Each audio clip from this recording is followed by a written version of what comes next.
High সকল, আসসালামু আলাইকুম। মাটি সৃষ্টি করার কথা বলছি আজকে। আমার আল্লাহ দুনিয়ার বুকে মাটি সৃষ্টি করলো, অনেক ফেরেশতা সৃষ্টি করলো। তারপর আল্লাহ ফেরেশতাদের বললো, অনেক ফেরেশতাকে বললো দুনিয়ার বুকে মাটিটাকে ধরো, কিন্তু সব ফেরেশতাকেই বললো, খালি আজরাইলকে বাদ। আজরাইলকে প্রথম বলেনি মাটিটা ধরতে, প্রথম বলেনি। প্রত্যেকটা ফেরেশতাকে বলেছে, যত সব ফেরেশতা ছিল আমার আল্লাহর, সব ফেরেশতাকে বলেছিল আজরাইলকে বাদ।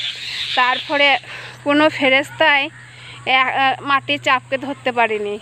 অনেক বড় মাটির চাপ, মাটি যে দুনিয়ার বুকে এত বড় দুনিয়াটা তৈরি হয়েছে, দুনিয়ার বুকে মাটিটা তো অনেক বড় চাপ। তাই এই দুনিয়ার বুকে মাটিকে কেউ ধরতে পারেনি। ফেরেশতাকে বললো, সব ফেরেশতাকে বললো মাটিটাকে ধরো, কেউ ধরতে পারেনি। তারপরে শ্রেষ্ঠ ফেরেশতা আজরাইল ফেরেশতাকে বললো মাটিটাকে ধরো, কিন্তু আজরাইল ফেরেশতা মাটিটাকে এক হাতে ধরে নিল।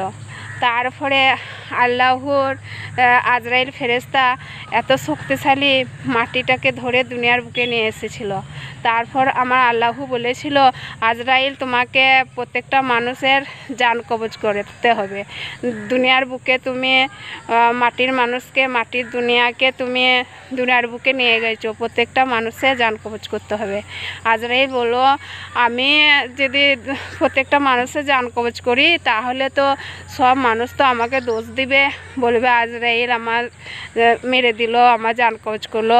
তা আমাকে তো দুনিয়ার বুকে সবাই দোষ দিবে, দুনিয়ার মাটি মানুষ।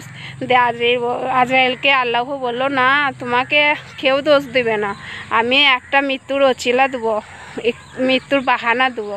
তাই আল্লাহ অনেক রকম মৃত্যু বাহানা দিল, রোগ জ্বালা, ক্যান্সার, তারপরে অনেক কিছু বিভিন্ন রোগ দিল, জ্বর, অনেক কিছুই দিল, সাপে কাটা, অ্যাক্সিডেন্ট, তারপরে আত্মহত্যা, অনেক রকম মৃত্যু দিল।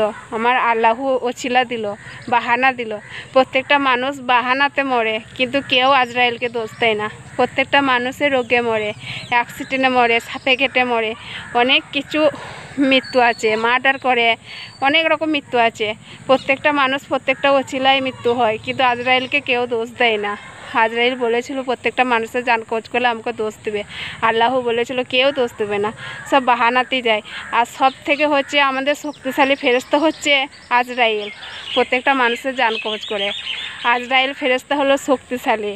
আর আমাদের জিবরাইল ফেরেশতা হচ্ছে প্রিয় ফেরেশতা হচ্ছে জিবরাইল, দুনিয়ার বুকে কুরআন শরীফকে নিয়ে এসেছিল। আর আজরাইল দুনিয়ার বুকে মাটি নিয়ে এসেছিল।